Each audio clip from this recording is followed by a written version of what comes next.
This is the Ducati Multistrada V2s. It just came into the dealership today. It's being cleaned up and going to be put on the floor for display.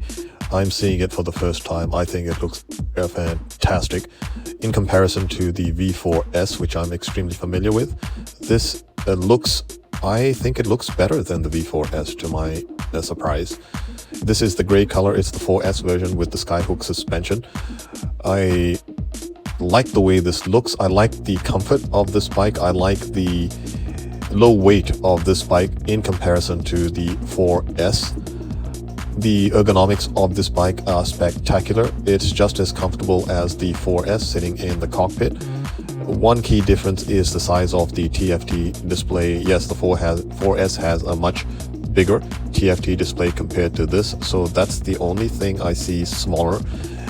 As well as the engine size, this is a 950cc capacity versus the 4 cylinders, 1000 plus cc's of the 4S.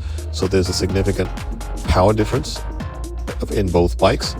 But besides the power and besides the TFT display, and of course the radar for the cruise control, which I hardly would ever use, given that this has cruise control standard in the skyhook version, I think this is a fantastic buy in comparison to the value for money comparison to the 4S. This is about $10,000 cheaper than the 4S here in USA.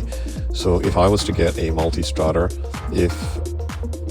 assuming price is an issue, I would definitely get this over the 4S because I think the value for money is more for this.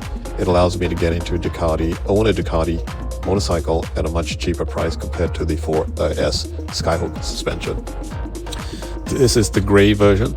So if I was to get this, I like the way this looks, the gray and the orange wheels. However, I'd probably get the red because color scheme is so similar to my MT-09. It's practically the same color scheme.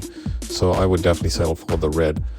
This bike is a fantastic bike to own in the Ducati brand because it gives you sports performance and a very convenient upright riding position. The handlebars are nice and wide. It is extremely comfortable. The windscreen here does a fantastic job at high speeds. There is minimal wind buffeting. Based on this design, the 4S also has a fantastic windshield design where there's minimal wind buffeting, as is the case with this bike. It is fantastic at high speeds. And of course, with Ducati, you get that fantastic rumbling sound, the rumbling sound of the V2 engine, and the grunt visceral feel of that Ducati feeling compared to Japanese inline 4s. So I am seriously considering getting this Multistrada V2s. If you think there's another better option for me, let me know. Cheers.